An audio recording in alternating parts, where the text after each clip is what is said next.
Hello there and welcome, beautiful ones. It's Psychic Cynthia here. And I'm filming in late February of 2025 here in the U.S. in the heart-centered Midwest area. Um, and I know a lot of you are concerned right now here in the United States. And also, I think in other parts of the world, there's a lot of turmoil and upheaval and unrest.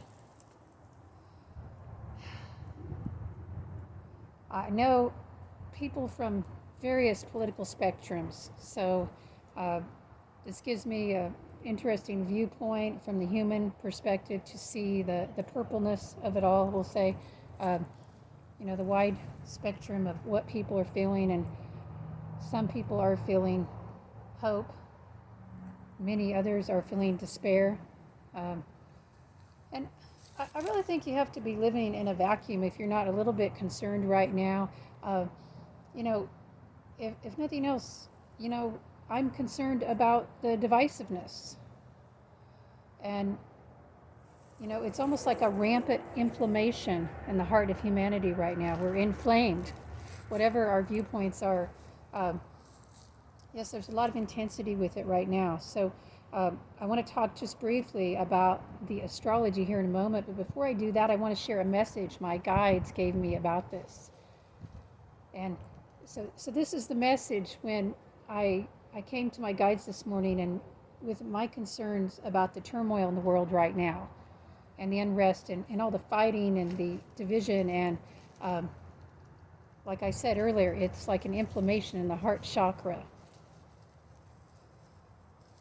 And my guides reminded me, they told me two things. First of all, they said, remember that humans are extremely resilient. And one way or the other, you will all get through this. So, dear ones watching, don't forget, humans are extremely resilient. That doesn't mean there aren't some difficulties we're dealing with. That doesn't mean there aren't catastrophes. There aren't just what we call bad things, which you do understand, I hope, from the cosmic perspective, that it's more complicated than that. There's an ancient Chinese saying about the bad and the good, and I'm not going to get this exact, but basically it's the idea that in every bad thing there is a seed of good, and in every good thing there's a seed of bad. And I've seen that in my own life, so I believe that is true on the larger collective level as well. So yes, remember, we as a species, we are resilient, and we will get through this one way or the other. And, as a spiritualist, I think even if we don't physically get through it, our souls go on to the other side. Life continues on in some form or the other. So don't lose sight of that. And then the second message my guides were giving me today about this is to remember hope and to remember to keep looking for hope. And there was another part of this that's really important, to look for hope in the right places for you, personally, in the productive places. To put your energy into, they actually said working towards hope. I think that's really interesting because I usually think of just looking with hope, feeling hope, but they actually said working towards hope, producing hope. So think about, meditate, reflect upon, lean into what you can do. Let your inner wisdom lead you. How can you personally reach for hope? That was another word they used. They talked about reaching for hope in these turbulent times where, now if you're on board with things that are happening, maybe it's easier for you to reach for hope. But I think even people that agree with some of the changes are still concerned about the division. So we all need to be reaching for hope. And please, for God's sake, for God is the sake, for the sake of your soul, do not let any political ideology or leader become your spiritual idol. Did you hear me? Are you letting a political leader or an ideology, even your beliefs about, what should be right politically, are you letting that become God in your life? Are you letting that become source? Consider that. And this is a message for all of you. This is another thing my guides talked about. Even, are you letting politics become an idol? Has it taken you off your spiritual path? Have you acted in ways recently that do not become you spiritually, that you know are not really you inside? I want you to reflect on that. And I know these are some hard questions, but if we are on the spiritual path, if we are on the spiritual psychic path, if we are on the higher cosmic path, we have to ask ourselves these kinds of questions. We are not just living life as the mainstream. Unless you are just living life as the mainstream, and then you are no longer on your path. So are you still on your path? Or have you deviated? This time it's an excellent test. It's an excellent test of your ability to stay on your path in spite of what happens in the world. It's also an opportunity for you to heal your unhealed inner child. Because if you find yourself routinely acting in ways right now that are not you, in response to some of your concerns about the world picture, yes, you're stressed, and I understand that. But if you really find yourself acting out and having venom, or, if you find yourself, divorcing family members over, arguments about things that are not personally impacting you, you really need to look at, your own healing.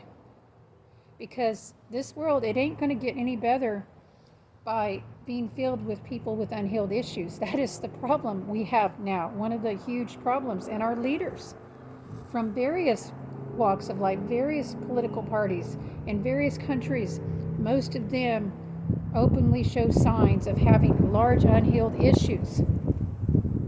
But how do you think you're going to help any if you're acting out of your own unhealed issues, especially in your political quote-unquote conversations? So use this time, if you are on the spiritual path, if you consider yourself to be walking this path, then use this time to look at where you need healing, because that is something you can contribute to the whole. And that helps us all to move towards hope. And I'm going to be very frank here. We are most likely in for some rocky times, what I have seen. And even if you look at the astrology, what I see there, we are in for a rocky transformation that is inevitable. It is unavoidable. Winter always follows spring, and spring always follows winter. Now, sometimes these things are long in between, and sometimes they're short in between, but there are cycles. They do happen. Cycles of contraction and expansion and changeovers in societal structures, for example. We are in the midst of one of those times, not only in the United States, but worldwide. The next 20 years, 18 years in particular, will prove to be quite stunning in the dramatic and intense level of reform, restructuring, and of course, before all that can happen, before the reform can happen, before the restructuring can really happen, before the transformation can happen, there will be devastation, there will be destruction. I'm not saying like in terms of, human lives, hopefully not, but yeah, the old must crumble so that the new must be formed. And we can't even really know what that new exactly will look like now, but it will look quite different. The value system will be different. And I'm going to talk some more about that in a separate video, about the influence of Pluto in Aquarius and how very powerful that is.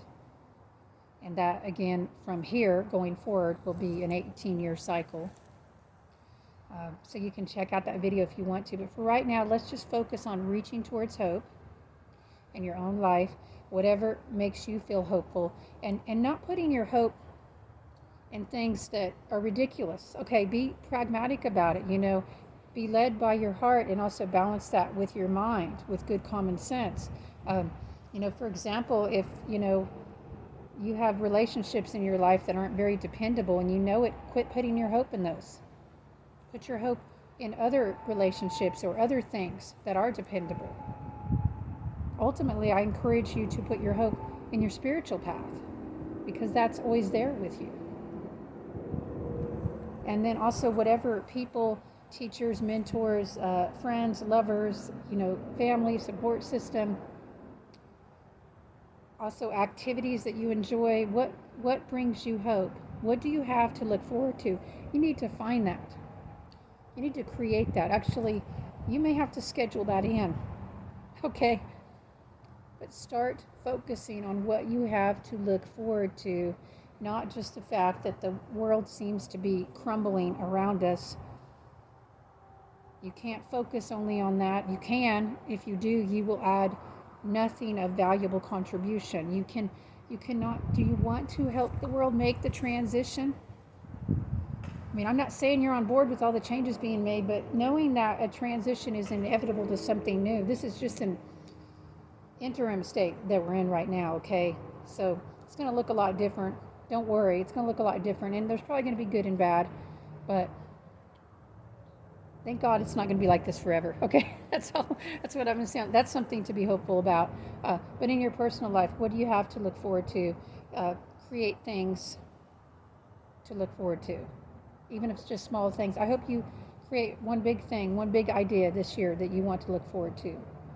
It will really help you move towards hope and be hope for another person.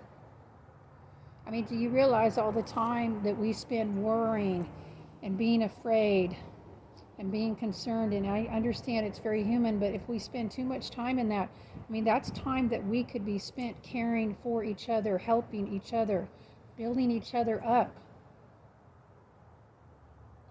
And that's where the real spiritual evolution is going to come from. Some might say it's a revolution. I prefer evolution to revolution, because revolutions don't always create lasting change, but evolution does. So lean into that evolution of how you can evolve into a person who can hold the light even in the midst of chaos. Can you find something to hope for even in the face of this division? Are you willing to rise up to that? I mean, that is, you might say, the path of the spiritual warrior, or I would even say the path of the Bodhisattva, the enlightened ones. Can you hold that light, not just for yourself, but for others? I know it's not easy, but can you do it? And this is not a spiritual bypassing. This is not to say that you should pretend that things aren't concerning you. You have to embrace the paradox. The paradox is that you can have concern, and that you can have worry, and you can have fear because you're human, but you can also choose hope. You can choose to create something in the world that will give others hope, whatever that is. I don't know what it is for you personally, but I think that you can find it. And listen, if you're really falling apart, don't worry about others right now, unless that brings you joy. I know for some of us it brings us joy to help others.